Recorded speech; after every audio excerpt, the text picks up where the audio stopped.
Hi, I'm Christina Wise. I am a money guru, coach, inspiration. I just love everything money. And I'm so excited to be part of the Jesse T Show.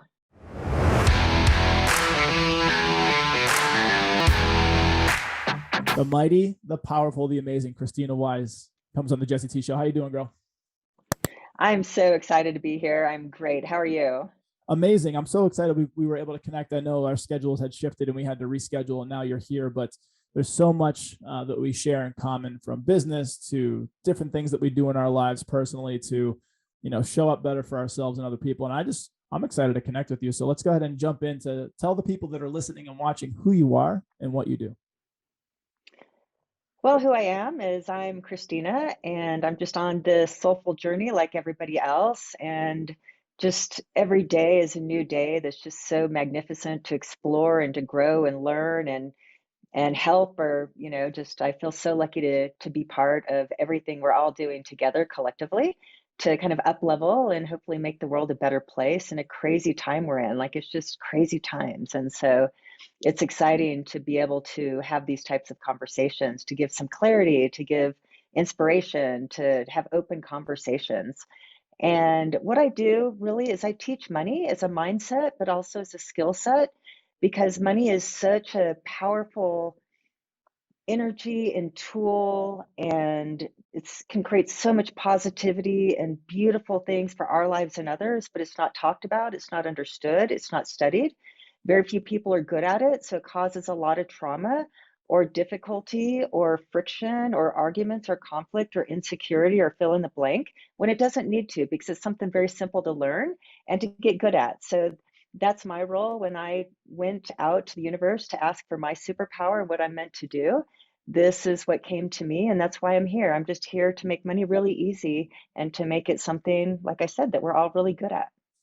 So there's a lot that I want to get into there. Your soul, the soul work, the soul journey, how you were brought to today, because that's extremely important. That's who you are. And then this work that you do around money. Were you in finance? Were you in money? The money business prior to kind of what you're doing now. How did you get into, your line of work now? Yeah, you know what? If a handful of years ago, there would have been a fortune teller that said, Christina, a year from now, you're going to be an author, a financial author. You're going to have a financial podcast. You're going to have financial school, a money school. You're going to have financial programs. You're going to help thousands and thousands of people overcome this thing with money. And that's what you're going to be doing. And if this fortune teller would have had 100% accuracy with anyone she'd ever given their fortune to, I would have called her out and said, that is such baloney. There's no way I'll be teaching money. I'm in real estate. This is what I do. This is who I am. This is my identity. I'd have no business teaching that. I'm just on this other trajectory and path. So can I have my money back, sort of thing. Yeah. So I'm as surprised really that I'm here teaching this than anyone else. But now that I'm here, it's why I'm here. It is my actual purpose of being on this planet, is to do this work. And so what that means is that life brought me here. It wasn't my intention where I set out like, oh, I'm going to teach money, or I'm going to, do all the things I just mentioned. And part of that journey is that I've had just these moments in time where money was such a great teacher. I mean, usually it came kind of as a whip, or took me to my knees first. And then coming out of that kind of existential financial despair, it taught me to learn and to overcome those types of really significant breakdowns. One, where I started was a trailer home. So, in a very dysfunctional, alcoholic, imagined in a trailer park type environment. That's the environment that I really started in. So just overcoming all of that and those types of challenges and that type of upbringing, and, witnessing things that a lot of, kids probably shouldn't witness, but getting through all that. And that took me to a place where, coincidentally, one, at a young age, I got really good at making money. I love making money, because the only way to have money is I had to go figure out ways to make it. So making money has always been like really easy in a way. um, but I actually put myself through college in accounting and finance. And so even back then, I just had this desire to want to understand money in a way. Again, it wasn't intentional, just kind of, it's just what I signed up for to as majors. So even with graduating with a double degree, a double major in accounting and finance, I accidentally got into real estate. And then I ended up having a real estate career, real estate business. And ultimately what happened in real estate, kind of in my late 20s and early 30s, is I was really good at it because I was a hard worker. I loved making money. And the great thing about real estate for someone that was like me, that really treated it like a business and worked really hard at it, I made a lot of effing money. I mean, I'd make more money in a year than my parents had made in their entire lifetime by, X factors, right? So that was this really interesting time where I was making so much money. I mean, I didn't even know what to do with that money, but I just spent it all, right? I bought it. I bought everything that money can buy that I couldn't afford as a kid. But I really was buying acceptance. I was buying all the stuff that would make me look important and look a certain way to everybody else, because inside I didn't feel any of that. So I was just motivated by success so I could get more external rewards. Yeah. And that went on a long time. But ultimately, where that first intersection was I ended up out of that situation becoming a single mom in a 100% commission business, and coming out of a terrible, ugly divorce where we fought over all the stuff. In hindsight, it was so dumb, but that's what I did back then. And I wound up where I didn't have any money. And I wound up in a situation where I paid child support. I had no income because I was fighting this divorce and I wasn't working.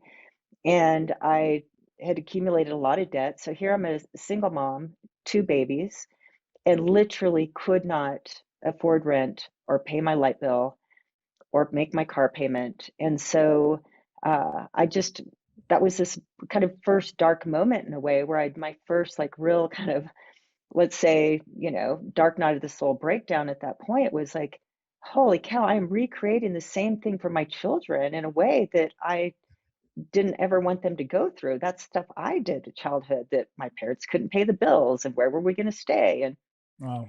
so, and I didn't know how I was going to pay for things. And I mean, I don't know how many people have been in that situation, but where you have no money, you don't have a dollar in the bank account. You have debt, you have collectors, you have people wanting to take your car away, And I didn't know how I was going to do it, right? So after I got over my pity party and quit feeling sorry for myself, I just made it my personal mission that I never wanted to be in that situation again. I never wanted my kids to be in that situation again, because the only thing that got us through that time were peers at work had pitched in and paid the Wow. light bills for 6 months and filled the fridge and brought over blankets and brought over furniture and sheets. And so there's a lot more to that story. But on one hand, I was so lucky that I'd had this, I had others to help out. On the other hand, I was full of so much shame that I had to take charity again now as an adult to be able to take care of my kids as opposed to being a kid. So again, that was just so ugly in so many ways, so much guilt and shame and disgust. And how did I wind up here? And how could I do this to my children? And so anyway, that became the beginning of my money journey. It's like, there's got to be more to this money thing than meets the eye, because how was it that I made hundreds of thousands of dollars, ultimately millions of dollars just in income in a way, and I'm dead broke and I Yep. can't feed my children? It did not make, like, it makes sense now, but then it did not make sense. So is it. I just decided, if there's a way, I've got the will, I'm going to stand on the shoulder of giants who figured out this money thing. And I just went to study, and I made studying money my life mission. So that was part one. Part two of the story, that then I just studied money and wealth, and what the difference between income and wealth, and studied business and entrepreneurship, and understood how cash flow and assets, and the difference between income producing assets and liabilities. And I studied under anyone I could study. And that was a decade of study and application. And I did well. I completely changed all that and built a nice net worth and built really good businesses, and thought I had this money thing really figured out, right? But what I learned in that process was that I used my health to build all that wealth, and I ultimately got really sick Yep. and fought for my life for about a year and a half. So that was dark night of the soul number two, but like to the X factor of like 1,000. Yeah. uh, Literally that life and was death. Yeah. really life and death and really scary, and lots of all those old traumas surfaced. And so it was kind of this moment of where it was psychological darkness and physical darkness and trying to fight for my life and dying and couldn't get out of bed. My businesses are deteriorating. My life is deteriorating. I can't take care of my children again. They're teenagers at this point, but I can't take care of them again because now I'm so sick. And, but fortunately, what saved my life, and no joke, like money can be a matter of life and death. In my case, it's because I'd had assets and cash and had followed all those money laws and principles personally. You know, it wasn't my business that saved my ass. My business deteriorated when I deteriorated. What saved my ass was my money resources, was my finances and how well I'd done with my money. So coming out of that, because insurance didn't cover me to get healthy, I went, I used my health to get used my wealth to get my health back. But ultimately, that became this big eye-opening thing. So coming out of this experience, I really just sat down to write like a blog of what these lessons, kind of these life and money lessons I learned going through that process. And a book came out of it, like a muse came out of me, and I ended up writing this book about money. And then I went on a journey, my first journey shortly after that. And it just became very obvious that, kind of like what you told me, like all these past traumas and life experiences and breakdowns and darknesses and good and great things and awesome, amazing experiences and, all of the above, all of that was all of it was purposeful for putting me in this place that I had all this wisdom, and my last name is Wise actually, but all this wisdom now to share with the world because I'd kind of graduated in a way, like now I know what I know and now I can teach and now I can help others either avoid what I've gone through, hopefully, or if they've experienced some or all of it, that I know the path out and I know the path to real freedom, emotional freedom, life freedom, financial freedom, soul freedom in a way of just of real sovereignty and joy and happiness. What was it that you were sick with? What was the issue? Mine was a perfect storm of a lot of different things. Ultimately, what took me down physically was a combination of heavy metal poisoning. Okay. So I had my amalgams, my mercury taken out of my mouth in traditional format, but I was already really sick, and it was kind of the straw that broke the camel's back. And my body was so weak at that point, it took me down. But I didn't know I was sick. I was speaking on stages with thousands of people in the audience. One day to like 2 weeks later, I couldn't get out of bed. It was just that quick. But, just willfully, strongfully, I had all these red flags, my body telling me it's breaking Yes. down, but I was a marathon runner. It's like mind over matter, right? You can push your body to do anything. And, I was running marathons at, like the week before I got sick and everything else. So is that combined with just like stage 3/4 adrenal fatigue, like I was just a wreck, combined with, you know, other just bad nutrition, overstressed, Yes. all of the above that, my body was like, I've been trying to give you little signals that your things are wrong and you're ignoring me. So I'm out. Here's a big signal, and that now it's time to pay attention. And what it's interesting because if you give your body, and you know this for sure, but if you give your body the space to heal, or the right environment with things from nutrition to sleep to any of the things biohacking wise, grounding, sunlight, supplements, relationships, laughing, like all these things that are a lot of times free, you just got to get out there and get them. If you give your body the environment with those things, it'll heal itself from pretty much anything. And you and I have both done work with plant medicines. I mean, there's things out there like combo and iboga that'll actually heal you from different cancers. It's incredible. You just got to give your body a fighting chance. And then a lot of times your body will tell you subtly, the whisper, right? It's kind of like meditation. You kind of hear the whisper. Eventually it gets louder and louder, but with your body, it gets louder and louder in the form of pain or disease or discomfort. And you finally have to just check in and listen, or you don't.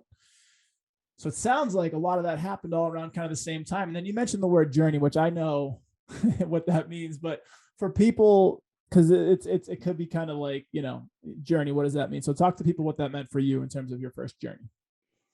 Yeah, well, my first journey, which is funny because again, pre-Krisstina, like pre-sick Krisstina, I'd have called bullshit on all of this. And I've just been like, such bullshit. It's just an excuse to do drugs. I Right. was very anti-drug, like all the stuff, Oh right? yeah. Very Western in every Western sense. And part of the problem I get sicker and sicker is I was going the Western route there for a while, and I'd never been on a pharmaceutical or medication in my life. And by the end of it, I was on like six, and with each addition, I'd go somewhere else and give me another medication, and then I'd get sicker, and then I'd get it different. But so, you know, my journey over to integrative medicine, different types of plant medicines, a whole different type of medicine, if you will, Oh yeah. came out of all the other stuff not working, and just be like, okay, that's not working.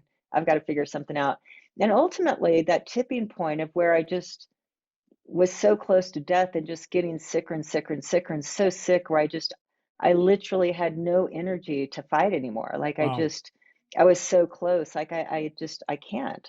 And that's kind of, I mean, I'm resilient as hell, and there's no give up in me, but I was just so close. Like I've got nothing left, right? My body just was the energy, like we're all energy, right? It's 100% Yes. energy. And when that energy flame is gone, right?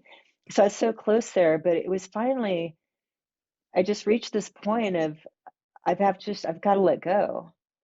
And I just let go. And once that letting go, like a full surrender and letting go, and being open-minded to something else, is when I had this little flicker of positive. I knew just one little, micro ounce or something of feeling different, like of, oh, now I can start getting to the light again. But it Yes. ultimately, it's like I just had to reach a place of full surrender, like I've got nothing. But anyway, coming out of that, then I started being interested and curious, like, oh my gosh, what have I been so close-minded to, and what is else out there outside of just kind of functional medicine in a way, and changing my diet, having meditation, spiritual practices, investing more in me than investing as much as me as I do in other assets and investments, right? Versus using me for all the other creation. Yes. But my first journey, I researched a lot, but my first journey was ayahuasca. And that was the one where I kind of went in like you, saying, why am I here? Why this was such a brutal experience. And it was a true hero's journey. I mean, anybody's been through the dark night of the soul, like to the dark, dark, dark, where there's not one pinpoint of light, coming out of that, it's like, I know I went through that for a reason. Like, please, like, Yes. guide me and open me up to what I can't see on my own. But that was my first journey, and that's where it became very obvious, like, Krisstina, you've been completely built to do the work that you're now going to do. And I was scared to death to do this work. My identity was a very different identity. I starting Krisstina over from scratch, right? In every 2.0. shape and way. Yeah. So I'm like, okay, I'm just here to surrender. I'm just here to open my heart and be led, and I just will bring in whatever wisdom is meant, to download and to open up my container and space, like meditation practices and different things, or plant Yes. medicines, just to go there, to be able to disconnect more from my ego and what I think I know, and put myself in where I have no control and complete vulnerability in these spaces, and say, okay, just teach me what I need to know now, and then bring that in, and let it settle in, and then it just shapes me as to the next level of work I'm supposed to go do. So to answer your question, it was, my gateway was ayahuasca. And what a I gateway mean, why start indeed. small? Yeah. Yeah, yeah. What a way to start off. Were Yeah. you were you in South America, Costa Rica, local? Like where were you for your first journey, and what was the setting? Yeah, the set and setting was in a beautiful town outside of Austin called Wimberley. That's a beautiful out in the hill country. It's very much kind of a spiritual retreat area. It's kind of come to be known as that. So for me, it felt safe because it's close to home for my first journey, so to speak. But it was, Yeah. the shamans that came in from Peru. So they were like, were from down in the Amazonian area, but I did not go down there. If I did ayahuasca, when I do ayahuasca again, I want to do it probably in Peru or Costa Rica. No question. Yeah. Are you thinking Soltara in Costa Rica? Hmm. Yeah, I've heard great things. Yes. Yeah. Yeah, my first ayahuasca experience was in Peru, and we were in the Sacred Valley Nice. in Cusco, and we worked with Caro that was of a lineage of thousands of years before him, and it was really interesting. It was powerful in so many ways. There's a lot of things that happen, but one of the main messages I was given was that and it was a mantra that I have now, but it basically was saying healer, creator, powerful, and I kept saying this over and over again. And I told you about this energy I felt in my hands in different times, from breath work to just quantum healing to plant medicines. And that's the first time I actually felt it, my hands, so there's a lot that happened that I'll save for another time. But it's interesting because these modalities, these things, these teacher plants specifically that have resurfaced in the mainstream, and companies and organizations like MAPS out in California that are using it for therapeutic, to really make progress with depression, anxiety, PTSD, especially in the veteran community where I come from. There's a lot of people that are using these tools, and they're coming back online because they never really went away. They were demonized because, honestly, this is a whole rabbit hole that we could say for another time, but it creates free thinking. It creates powerful people that don't need to subject themselves to a system where they're basically sucking off the teat, so to speak, not to get vulgar, but that's what these infrastructures are built for. And so once you start creating these independent, powerful entrepreneurs, people that are spiritual, like you talk about Austin, Texas, that place is magic. Like it's a mix of people that are healthy, they're into their health and wellness, they're into business, but they're also spiritual as shit, and they're doing plant medicines because they know the power of them. So it's like Austin's my home away from home. But so just to kind of go back to your experience, would you say that your first journey, and it sounds like you've had some since then, I'm assuming, with ayahuasca, would you say that shaped you into the person that you are today, and how so? And how has that journey evolved over time? I think for me, again, it was my first experience, and it was so big because ayahuasca is big. Yeah. But the biggest thing for me, I mean, outside of just getting some downloads, I'm like, I couldn't have accessed those without that help. It is just a knowing. It doesn't, like the way it landed to me, it's just a knowing, just the way I was communicated with, and, the images and the messages and all of that. I just knew coming out of that experience, I changed the sense, like, I just know something I couldn't have known So before, powerful. right? So, Yep. so that's it. It's so, like, I was different. I came out of it different because when we grow, where we know something different, we're different, right?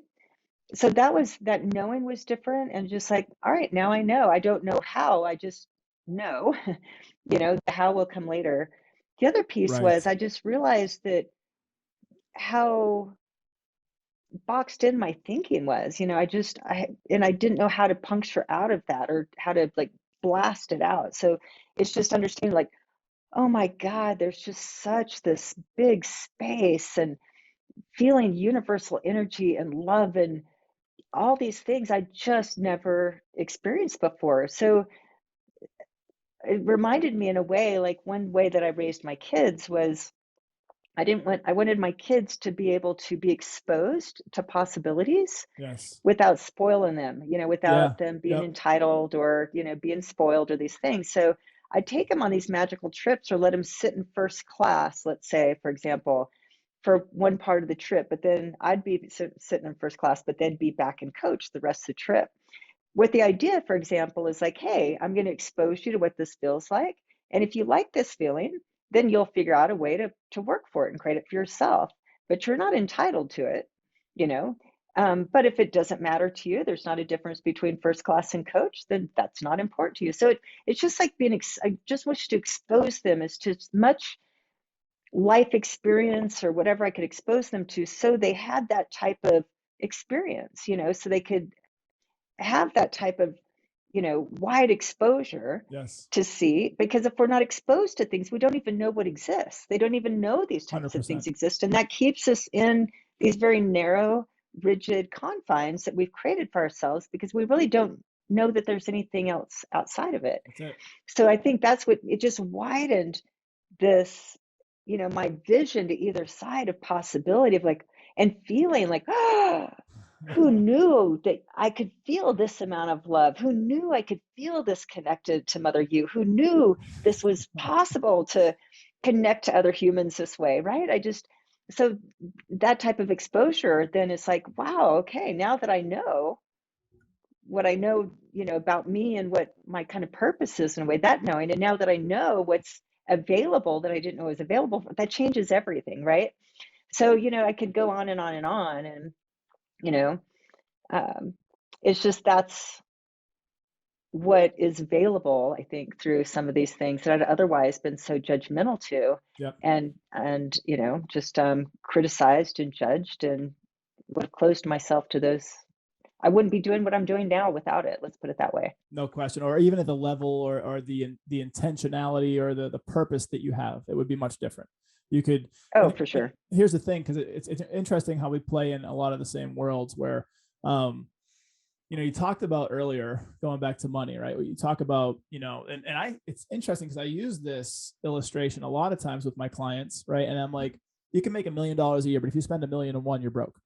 And you literally talked about doing that. You talked about, and it's not just like a cliche, it's true. And it's these habits, right? And these habits all tie together. So like health and wellness, spirituality, money, mindset, positive mental mindset. Like you're a Dr. Joe fan, I am as well. And just, how he's always about bringing in, the future into reality by putting, an emotion and feeling it and drawing it in, and like, what would it feel like to have this now? And there's all sorts of work, from meditations and things that you can do there. But it all starts with a mindset. It all starts with a growth mindset. Like, I don't know everything. Like you said, right? You're boxed in. And as two poor kids, it sounds like, growing up, I'm a poor kid from Boston, the world was, in a sense, my oyster, because everything was up. Like the only place to go was up, right? And it was like, the more that I could learn, the more that I could experience. And I'm a student at heart. So it's like, I just want to have these experiences, and then that leads you to the next one, and that leads you to the next conversation, the next relationship, the next business idea. And it's always evolving. And throw something in there like spirituality or faith or whatever it is that you believe in. And if you can really tie that together, it becomes a full spectrum experience. Everything that you're doing becomes purposeful, and it becomes, okay, well, yeah, I might eat junk food once in a while, but 80-20 rule. I'll eat clean 80% of the time, 20% of the time I'll eat whatever the hell I want, because I am human and I want to eat the junk food. But at the same time, I know that my mortal vessel is better served if I eat right, if I sleep right, if I train, all these different things. So it sounds like you had this mindset shift where like all that stuff started playing together. Going back to money though, because it's what I do for my profession, right? And it's something that's very important to. It's a tool. That's all it is. And it's one of those things where it's really tricky tool, because a lot of my work is emotional and behavioral with my clients, like a lot of education, a lot of things they weren't taught as kids, and a lot of bad behaviors they may have adopted by seeing somebody else do something they probably shouldn't with money. Talk about your experience shifting from real estate, getting into the money business in terms of coaching, mentoring, advising. What was that like for you? And what was the message starting out versus how it is today? How did it evolve? Yeah, well, you know, even then, when I did that pivot point and I left my old identity and I mean, I was very well known in the real estate industry. I mean, I was superstar, right? And Were and you so what I selling really real did, estate, or were you doing like mortgage lending? I was, I had a leading real estate brokerage in Austin, Texas, that Okay. was very nationally renowned, and I had a real estate technology company, I had a mortgage company, I had a title company, Full I had a spectrum, real everything. estate education, everything, Yeah. right? And I mean, I spoke on all the national stages. I was an advisor to some of the top real estate tech companies today that we all go in and look for houses on. Yep. And so again, just very well known in the space, just known really as an innovator, disruptor, and yada yada yada. And my point is, you really couldn't go higher in the industry. Like, I was a household name.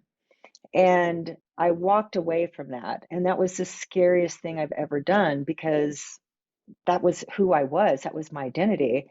But coming out of this experiences, I realized, well, I can play it safe and do what I've done. But it was soulless at that point. Yep.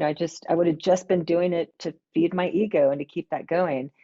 So that was the thing, is when I entered into the money education space, I started from scratch. Nobody who knew who I was in this new space. I mean, so since then I've built my brand. I've built my identity here, and it's been a really fun, beautiful process. But the difference is that when I was in the space that I was good at and built my identity and hard work that nearly killed me literally, um, I did it just for the success. I did it for the admiration. I did it for the accolades. I did it For the for ego. all those things, for all ego, 100% ego. Now, I wouldn't have thought so at the time, but reflecting back, it's like, and I was always like just fucking grinding, and next thing, no matter how high I got, it wasn't good enough. I had to Yep. do the next thing. And that's just, it's just a pattern that breaks you down one way or another, right? It's soulless in a way because Yes. it's all about the ego. When I moved over here, it's so opposite. Like I am just like, and I mean, I'm just like guided, and it's just so heart open, and it's just done with so ease. Like, do I work hard? Yes. Building business and all the pieces, you know, yeah, but I mean, it's just a totally different experience, right? Like when you're doing what you know you're meant to do. So that's it. But the way I teach money even is money is such a beautiful um what's the I mean, you can use the word tool. Like sometimes money is a tool. It could be an energy. It Sometimes could be a consciousness. Yeah. sometimes it's energy, sometimes it's consciousness. Yeah. But I've just learned, especially through my journeys, that there's just this universal language and universal energy and universal truth. Yep. And it's just universal, meaning it's 100% working 100% of the time. And either we're in alignment with these universal energies and truths, or we're not. We're Yes. kind of working against it and trying to prove, and we hit these kind of just wall after wall after wall, or we're completely in synchronicity and flow with it. And part of this kind of, I think, our spiritual journey in this 3D human form is learning more and more about the universal truth and energies. So that's just always there. And then we have these, just being human, there's these different ways that we're using an alignment, using this universal energy or not. So when it comes to our health, we can be in alignment with all of this energy that flows through us. And so, yeah, there's the, do we want to look good? Sure, we want to look good. Do we want to feel good? Sure, we want to feel good. But ultimately, the reason why we're taking care of our bodies is to be in alignment with the universal energy at work, that our bodies are so intelligent. It's universal intelligence, right? That we eat good food because that food nourishes and gives all these cells and all these magical invisible things that are happening 24/7 all the tools and things it needs to be able to, we can wake up day and be vibrant so that we can experience life, because when you're not well, life sucks. I Yes. can tell you, Yep. right? That's why we want to take care of our body, not because we should, not because we're supposed to lose 10 pounds or look better in a bathing suit or look ripped or be able to take our, guys, take your shirt off and show your sick. That's nice too.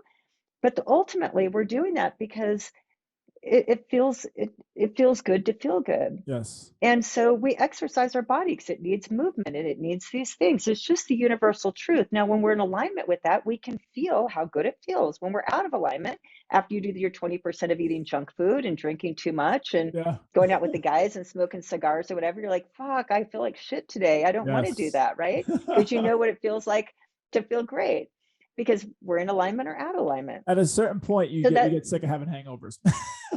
you really do, right? So just when you kind of get addicted to feeling not like good in the way that way, but just naturally good, you don't want to do the things that make you feel bad, because it Yep. just feels good to feel good without adding anything, right? The pleasure piece, a different thing, that's different. That's different. So we're in alignment. So money, for example, follows the same universal truth. So when we're in alignment with it, when we're in like when we're in respect with universal truths with our body, we get the benefits, the beneficial effects of that. When we're in alignment, we get kind of the bad consequences of that. Why I love money? Money's the same. Money, when we're in flow with the money as a positive energy and that mindset, Yep. it's amazing what money can do and how great it feels to be in that type of relationship. When we have this really great relationship with our body, it has a different mindset. When we're not, we're tearing ourselves down. We have this really positive relationship and mindset with money. It's amazing how good it feels, right? It just feels good, just like it Yep. feels good to be in a healthy body. So can money be a tool? Yeah, money can be a tool. Can money be generosity? Yes, money can be. Can money be a mirror? Yes, money can be a mirror. Well, I love money because money is since money can be the black and white pieces of money, I can call myself on my own bullshit. If I say health and wellness is really important to me, but I look over here on my bills and it shows like Domino's Right. 10 times this month, Yep. right there, I'm like, I'm out of alignment with what I say my values are. So our money is a really good mirror and reflection of how we spend it, of what our values really are. So money is just such this beautiful object in so many ways, that's such a truth teller. And it's such a great place to learn and grow, that when we really understand money and we have clarity with our numbers and how it works, and it's all aligned and we're in flow with the energetic compounding growth effect, and as we grow and our money grows and our environment grows, it's just so powerful and beautiful. Like, talk about really raw, beautiful, awesome power. It feels just the same as when you just feel so good in your body, you feel so healthy and so happy, and you know so like I said, when it's full spectrum. But what I found, especially with entrepreneurs, but for everyone really, is for some reason we're spending so much time, it's like trying to clean up maybe trauma in other areas, even if we use plant medicines as a tool or not a tool, or trying to fix our business, or trying to be better at health, or try to, like, we're trying to clean up all these areas of our life.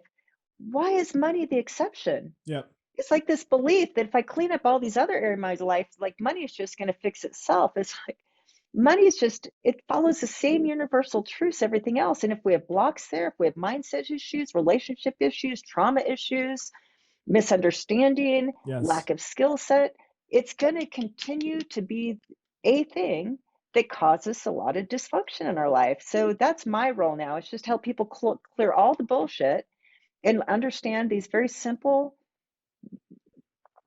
universal laws and principles, so we can start to work in alignment, clean up the stuff that we need to clean up, and now have very much a blueprint and a pattern of what to do so that money's easy, and now we can just be in total flow. And as we grow, our money grows, and our growth grows, and our money grows, our life experience grows, our impact grows, our business grows, and this kind of a balloon effect of, like you said, just full spectrum.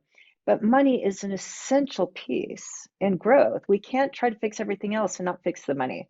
Yeah, I mean, we live in a capitalistic country for sure, and in a world at large, and money is the tool. Money is the tool that drives that system, and it's, there's different variants of that tool these days, but at the end of the day, there's always that main currency, so to speak, outside of relational currency, which is even more important. But money is a huge tool, and as far as getting your money house in order, this is a term I believe you used in the beginning of our conversation. What does that look like? What are some of the principles or the ideas behind, or even the values of someone getting their money house in order? What does that look like? Well, the first thing is knowing where all your money is. Every dollar is an energy or a potential energy. And so one of universal laws is the law of gratitude Yes. and the law of appreciation. So what we appreciate appreciates, but it's getting in a relationship with our money where every dollar matters, and not like budgeting or where the money goes, like the way we associate this, but a real gratitude, like every dollar that comes in, every dollar that goes out, where it's going, why it's going, where it's going, being able to look at, by just even reflecting and look at these things, being able to use money as that mirror to say, where am I in alignment or out of alignment with my own values, which means what are my core values? Am I living those? And then, we need clarity with money. How much money is enough is a very philosophical question. Yep. And how much money is enough for today? How much money is enough for tomorrow? Having clarity at our numbers, be able to work back. How much money do we need to make in our business? Well, most people don't know the answer to that question. Usually the answer is more. How much money we want to make as entrepreneurs in our business, is enough profit in our business, and understanding how to flow money in our business intentionally to hit a profit number that meets the number that allows us to live the lifestyle we want in our household, while paying ourselves first the money that we're going to put aside to invest in assets for that future self money that we're going to live off in the future. But then we have to reverse engineer from, how much time we have to Hopefully. take advantage of the Yeah. the compounding effect and all of that for our assets. So we want to know, like, how much money does my 20-year-old future self need, that so I can live off that passive asset income. So add that on to, okay, if I have to put so much away per year to buy assets, and it costs me X amount to live my life this year, plus the amount of money on top of that I want to make sure I have the money to live my life, my future self, and we total all that up, now we know the amount of profit we need to earn from our business. So what a lot of entrepreneurs end up saying to me, once we get clarity of all of our numbers. Once you have clarity, it takes away 80% of the financial anxiety. Yep. Knowing these operations, and it's just, you know exactly what you're working for, and all the money is working mechanically in a structure and a system that you know exactly where you're going to wind up when you're going to wind up. That's what most people don't know. But a lot of entrepreneurs will work with me and say, holy shit, I'm just killing myself and grinding myself and basically going broke in my own business by reinvesting everything I make back into Yep. my own business. Yep. And because I've been told that I need a $10 million business in order to, you know, become wealthy, so to speak, when they realize, like, you mean I only need a $2 million business? And now that I've reverse engineered, I know all my numbers and I have all my money flying, I can do a $2 million business in my sleep. I've already been doing it, but I've been going broke trying to create the $10 million business, thinking my wealth was in my business when my wealth's over here on my personal balance sheet. So there's just a lot of things that are we just don't know what we don't know when it comes to money. And when we know these truths and we fill in a few blanks when it comes to money and do a few simple calculations, our money, and work on some of this old story and that mindset that you talked to and clean up that relationship, within a very short period of time, our money is just so clean, so clear, so integrated, so part of our day-to-day life, a non-issue. It's a very positive energy, and that changes everything. And again, where some of this other stuff we're working on could take years to get our body healthy again after we've For been sure. deteriorated, cleaning up the traumas and other stuff and things. Money can be like that quick, you know. I mean, it's the last, we put it off to the last thing when we're forced to, when it's the easiest thing that we can fix right off the beginning. That makes all the rest of the stuff that much easier. Yeah, there's so much to, again, behaviors and shifting behaviors, shifting mindsets, shifting attitudes and beliefs around money. And then it becomes more black and white. Like once you get the soft sciences out of the way, then you can start looking at dollars and cents. You can look at reports, you can look at projections and all that. But it really comes down to it's a holistic upgrade. It's beliefs, it's daily habits, it's, you know, checking your accounts and making sure things are looking good, or looking for any errors or any issues that you can clean up. And, you know, again, habits, it's very habitual. Spend less depending if the situation calls for it, or spend wiser, invest wiser. There's a lot of different ways to amplify, but a lot of it comes down to starting with the person and just kind of giving them a reboot, and just giving them an idea of what's possible, and kind of being that steward and that guide through that process. Speaking of a guide, and always, it sounds like we're of the same kind of mentality. You mentioned earlier standing on the shoulders of giants. So in terms of getting your money game right, getting your mentality right, and getting your life and your money, personal money house in order when you did, who are some of the giants that you were learning from? Who are you taking from? Podcasts, mentors, partners. You name dropped Dr. Joe Dispenza, which we could talk about, but who else were you learning from?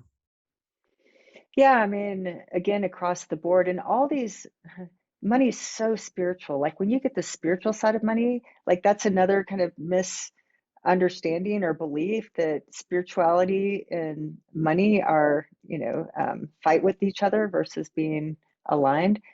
Man, when you get in a spiritual relationship with money, again, it changes everything.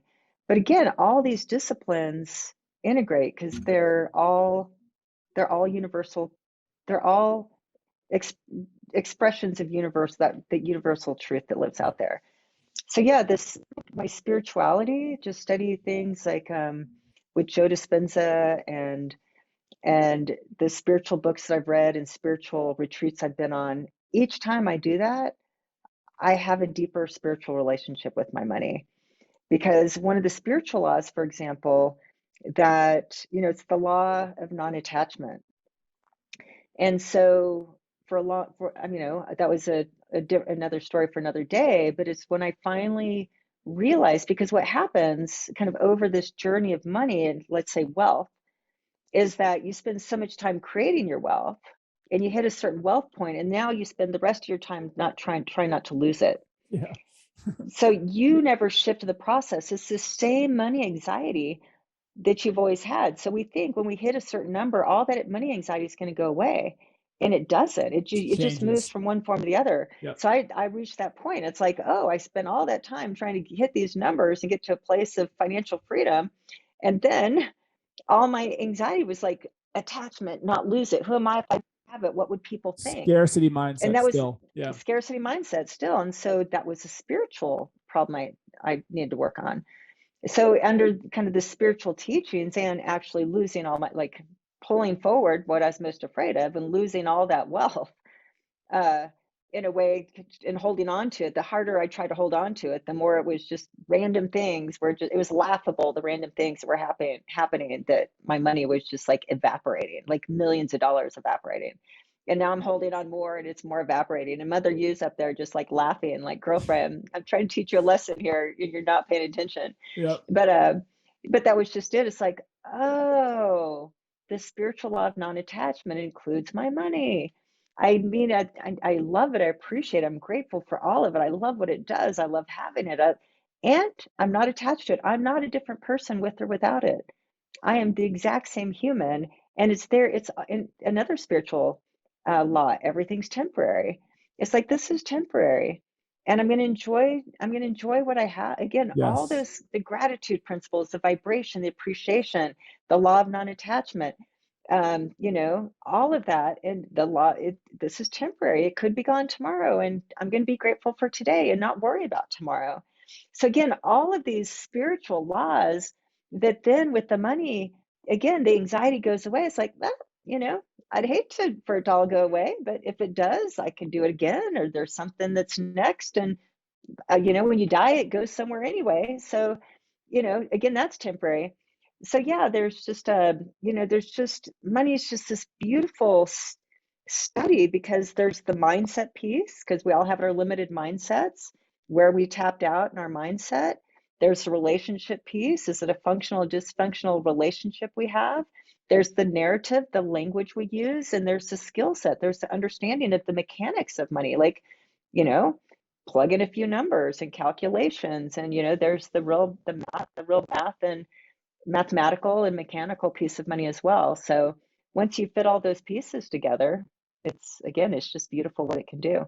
It's incredible. Yeah. And one of the main points that I really landed for me was something that I know intimately, but I preach it because I do know it intimately. And it's what you said is, we're all going to leave this plane of existence and go on to the next and do something,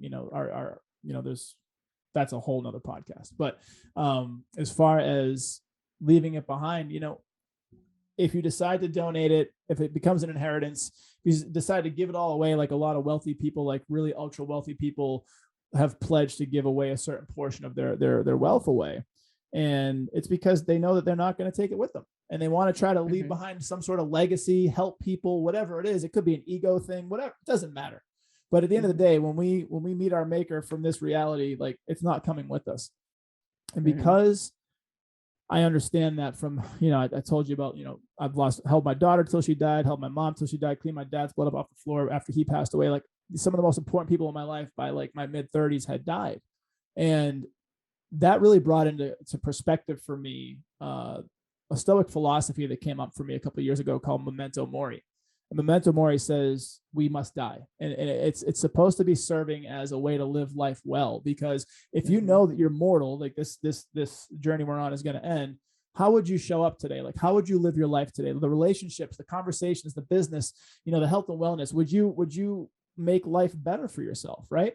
And this completely pertains to money, because I used to be, years ago, I came from banking. I had a state farm agency. I was a broker, I used to sell for a broker dealer.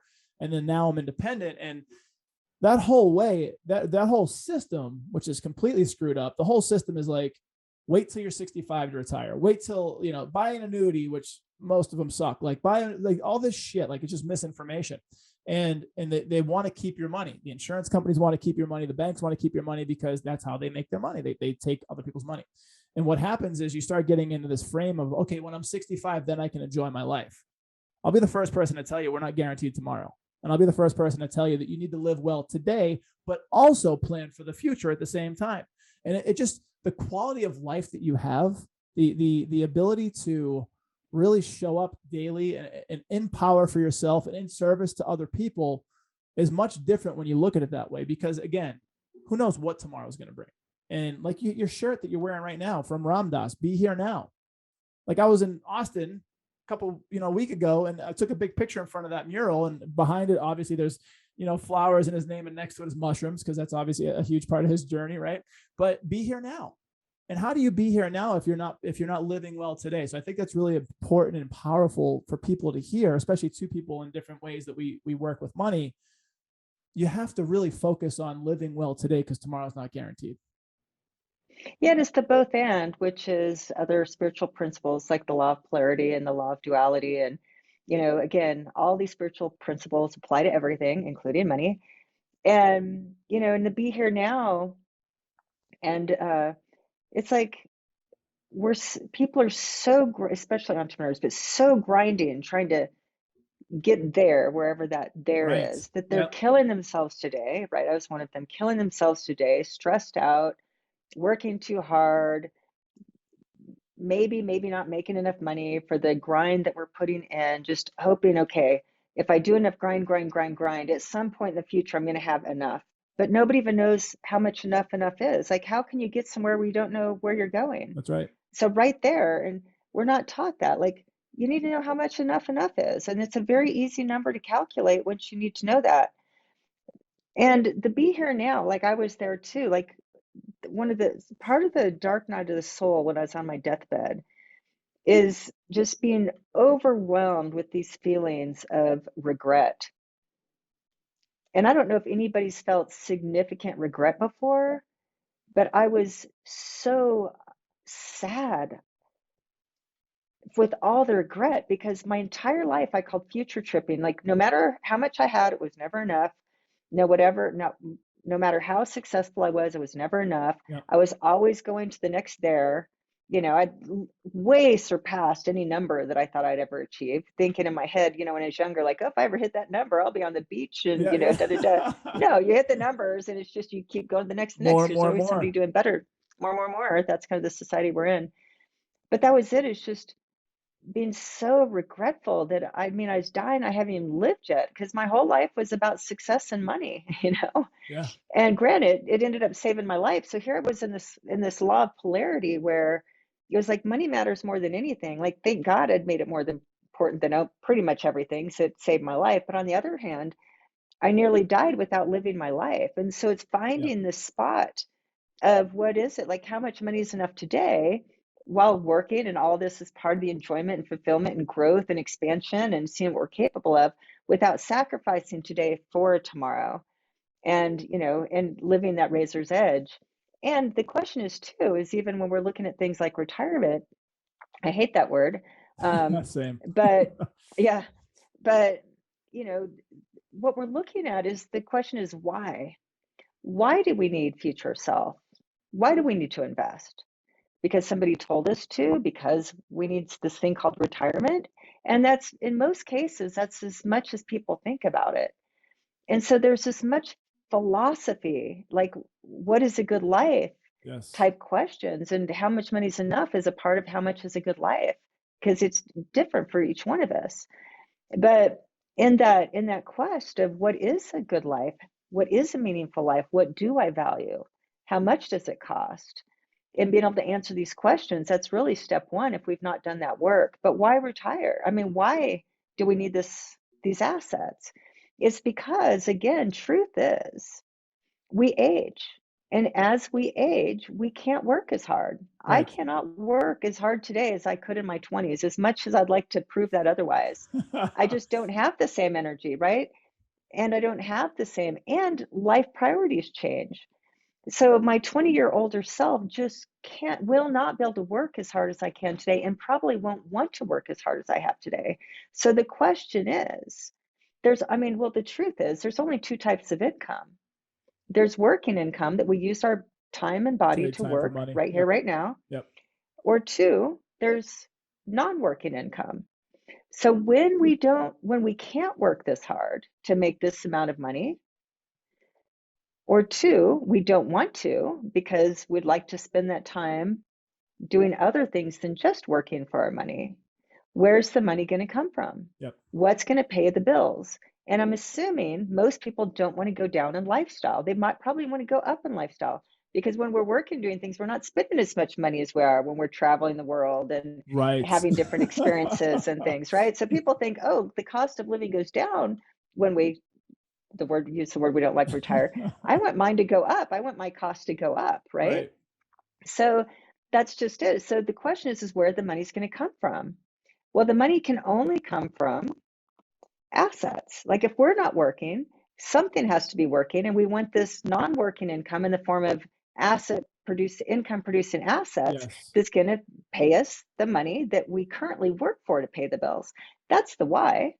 And how much, easy to quantify, how much asset income do you need?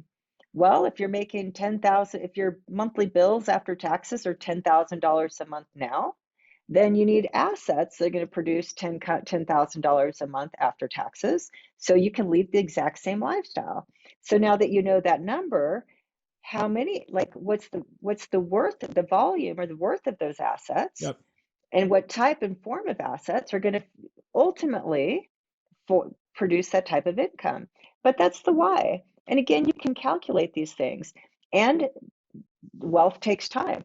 It does. And so that's why the sooner you start, the better off you're going to be. You can hit your numbers quicker, or two, you can go longer, and you don't have to put as much as money aside today. But that's why we pay our future self first, and we live off of what we have left over. But that future self, that what we're paying our future self first, and we pay us the rest on any given payday, so to speak, it's based on a number that we've calculated to know if I'm going to pay my future self $2,000 or $5,000 or $10,000 a month over the next 5, 10, or 20 years. We get to decide how much it is. We know if we do that and things go along that trajectory, my future self's going to have enough. So all I have to do is hit that amount that I'm going to pay myself first this paycheck. I get to live off the rest. If that's not enough, then I can go back to my business and talk to the CEO of my business, which is myself, saying, hey, dude, you need a better business strategy that's going to pump up the profit, because my future self and current self isn't making enough money right now to be able to take care of us both to the level of life experience that we want in any given Yes. month, today all the way through the day that we die. So what's the business strategy that's going to amp up another $5,000 a month? But now all I need is another $5,000 a month. And if I can hold this consistent over the next number of years, I'm going to have plenty of money. And now I can just enjoy the rest and don't have to worry about the money anymore. Just need to hit a few numbers. That's how easy money is. It really is. And people tend to overcomplicate everything, especially money. And you talk about this idea of getting started now. And this is with everything, whether it's, chasing after, your health and wellness and embodying that day to day, or, your spiritual path or your business, or your relationships. There's this quote that, came up for me. And I say this a lot in conversation with clients when, especially, in certain points, like when a lot of times when they're getting started, like onboarding, I'm like, the best time to plant a tree was 20 years ago. The next best time is today.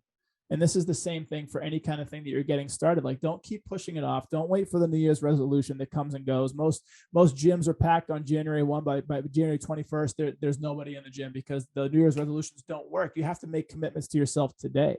You have to invest in yourself today. And that means education. That means the work. That means, money planning. That means all the things that we discussed. And so as you look forward and as the things, go ahead, you had something there. Go ahead.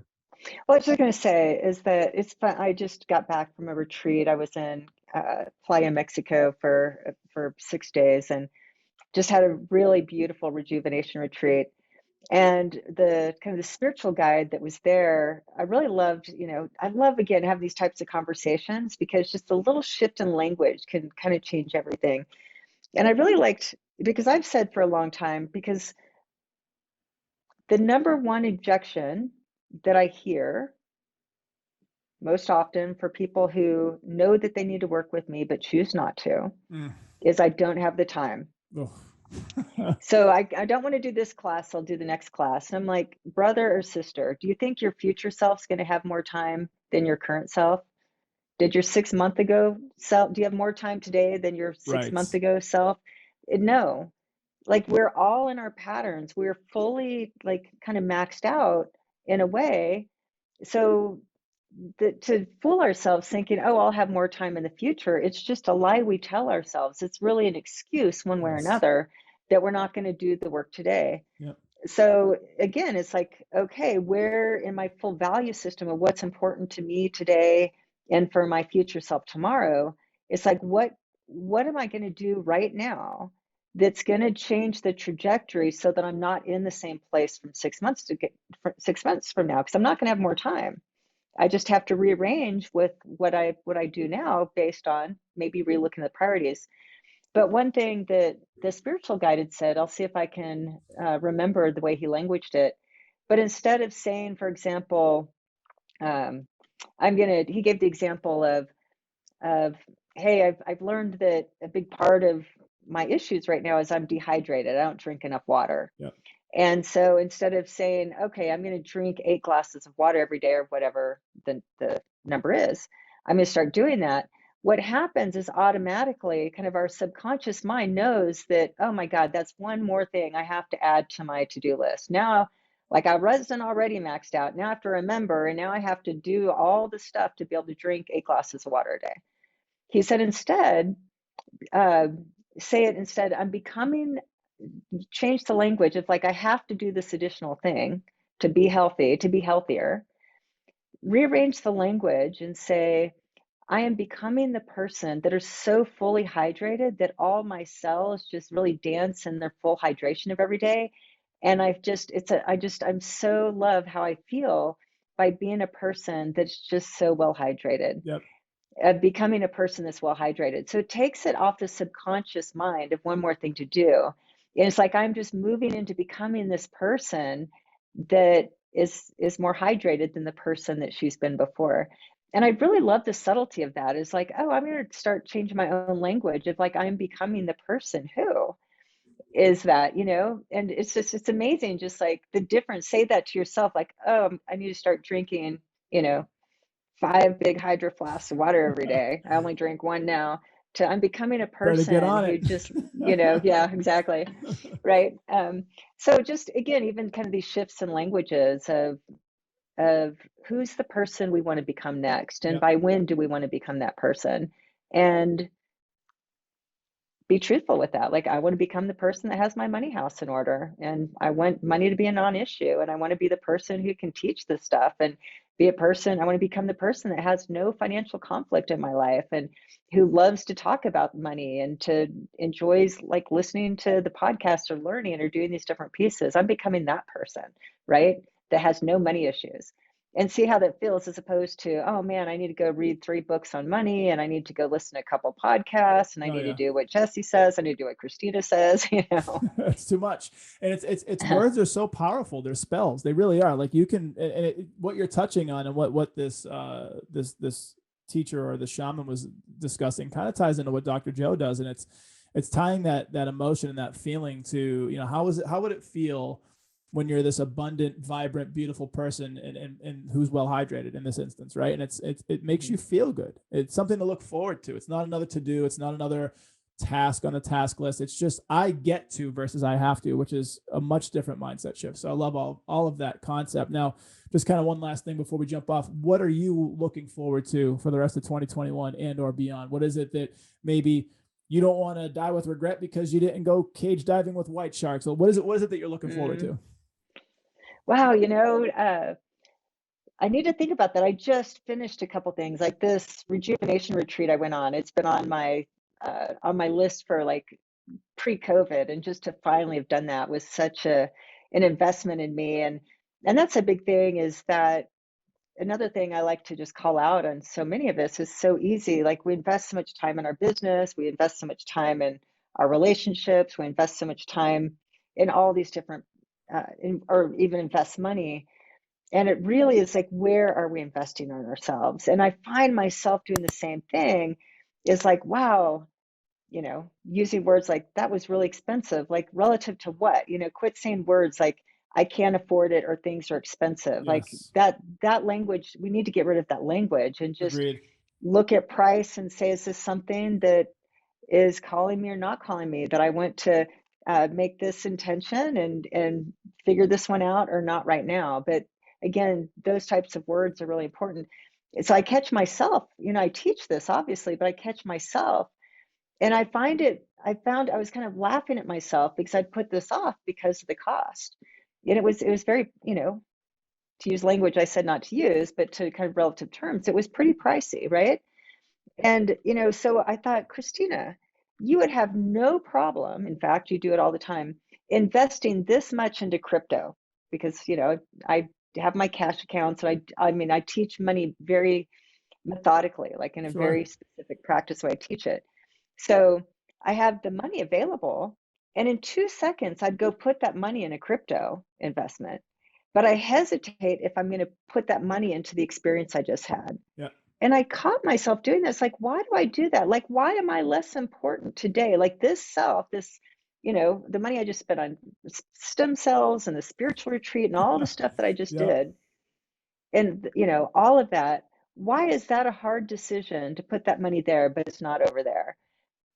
And I had to spend some time really journaling about that and thinking about that. And just like, that's so, to answer your question, what my next is, I'm becoming the person who loves to invest in myself just as much Yes. as I love to invest in crypto and real estate and relationships and everything else. Where I'm just like, hell yeah, like where else would I put it, Yep. And where it's just as easy to put those types of financial investments inside of me as it is to pay it for a mastermind or pay it for crypto, or like I said, pay it for real estate. Best investment you'll ever make is yourself and the experiences you have, and everything else is just kind of adding to it. So I love it. I love the conversation. I've loved who you are. Thank you, number one, for being you. Thank you for showing up the way that you do, powerfully and intelligently and spirited. I mean, you're a badass, and I'm excited to see where our journey leads. Thank you so much. Thank you. Got it. Have a great day.